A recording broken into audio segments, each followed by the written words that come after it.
अस्सलाम वालेकुम रहमतुल्लाह। दोस्तों, welcome to Bilal Moin channel. आज पूरा एक साल हो गया है जब फर्स्ट केस ओमान में रजिस्टर्ड हुआ था। वो आज के दिन ही हुआ था 2020 में।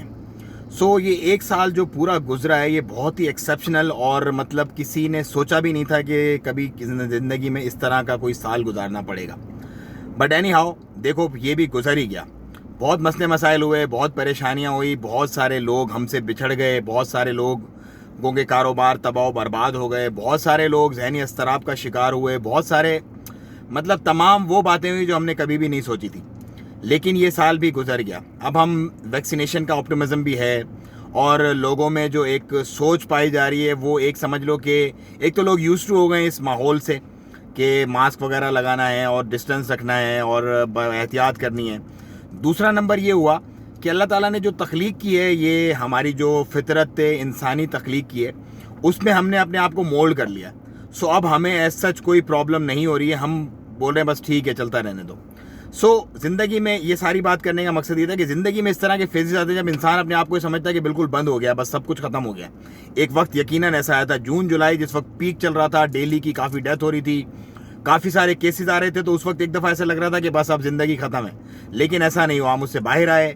उसके बाद मामलात खुले, कारोबार भी खुले, लोगों ने अब अल्हम्दुलिल्लाह कारोबार भी बेहतरी की तरफ जा रहे हैं, मामूलात ज़िंदगी भी बेहतरी की तरफ जा रहे हैं। इस कोरोना ने हमें बहुत सारे सबक दिए। उनमें सबसे बड़ा सबक जो दिया है वो ये दिया है कि सब्र जो है वो बेहतरीन इलाज है। इन्नल्लाह मास साबरीन, अल्लाह पाक सब्र करने वालों के साथ है। जिन जिन लोगों ने पैनिक हुए, परेशान हुए, उन्होंने यकीनन अपनी जान जलाई होगी, अपने आप को ही परेशान किया होगा। लेकिन जिन्होंने सब्र किया होगा वो अब ऑप्टिमिज्म के साथ अब बेहतरी की तरफ इंशाल्लाह वो लोग जा रहे होंगे और अल्लाह पाक मजीद आसानियाँ फरमाएगा। अच्छा, ये तो था कुछ कोरोना के एक साल को लेकर के। जब एक साल हो गया ओमान में एक साल हुआ है। चाइना में तो ऑफ कोर्स ये पहले नवंबर दिसंबर में आ गया था, लेकिन ओमान में फर्स्ट केस जो है वो आज के दिन रिपोर्ट हुआ था। अब मैं आपको बताता हूँ ओमान में लोग सबसे ज़्यादा कौन सी सोशल मीडिया ऐप्स यूज़ करते हैं। सबसे ज़्यादा व्हाट्सअप इस्तेमाल किया जाता है ओमान में, उसके बाद यूट्यूब मतलब जिससे हम जुड़े हुए लोग, और उसके बाद फिर फेसबुक और फिर जो है वो इंस्टाग्राम और इस तरह की तमाम ऐप्स जो हैं वो यूज़ की जाती हैं। इससे साबित ये होता है कि व्हाट्सअप तो देखो डेली रूटीन में बंदा यूज़ करता है, यूट्यूब जो लोग यूज़ करते हैं मेजॉरिटी उससे ऑफ कोर्स सॉन्ग्स और मूवीज़ और इसमें, लेकिन बहुत ज़्यादा लर्निंग और बहुत ज़्यादा इंफॉर्मेटिव वीडियोस भी होती हैं यूट्यूब के ऊपर। यूट्यूब का अगर आप कोई सही इस्तेमाल करता है कोई कौम, तो यकीनन उसे बहुत सारी इन्फॉर्मेशन, बहुत सारी चीज़ें ऐसी पता चल जाती हैं जो नॉर्मली उसको वसाइल और समझ लें कि ज़राए नहीं होते।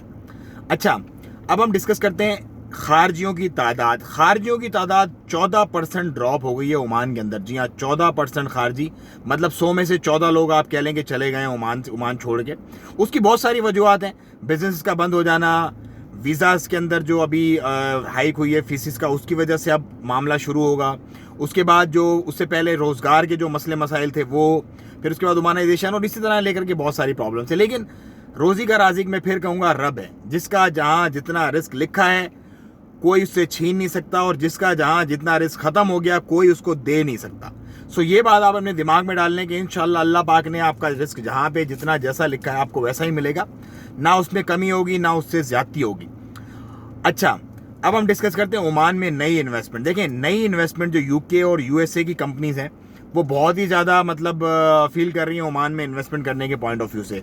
आने वाले दिनों में मैं ये समझता हूँ कि इंशाल्लाह आने वाले दिन जो है वो ओमान के लिए बेहतर होंगे, बिजनेस के पॉइंट ऑफ व्यू से भी और जॉब्स के पॉइंट ऑफ व्यू से भी। ऑफ कोर्स चैलेंजेस होंगे, मामलात होंगे, ओमानाइजेशन भी है, एक्सपेक्ट्स भी है, किस तरह पैरेलल करना है, क्या पॉलिसी है, वो एक लॉन्ग रन में एक चीज़ है। लेकिन मैं उम्मीद करता हूँ कि इंशाल्लाह अल्लाह पाक आसानियाँ फरमाएंगे। क्वारंटाइन को लेकर के कुछ बात करते हैं। बहुत सारे लोग ऐसा कर रहे हैं कि होटल बुक करवा रहे हैं और उसके बाद फिर वो घरों को जा रहे हैं। देखें, ऐसा मत करें।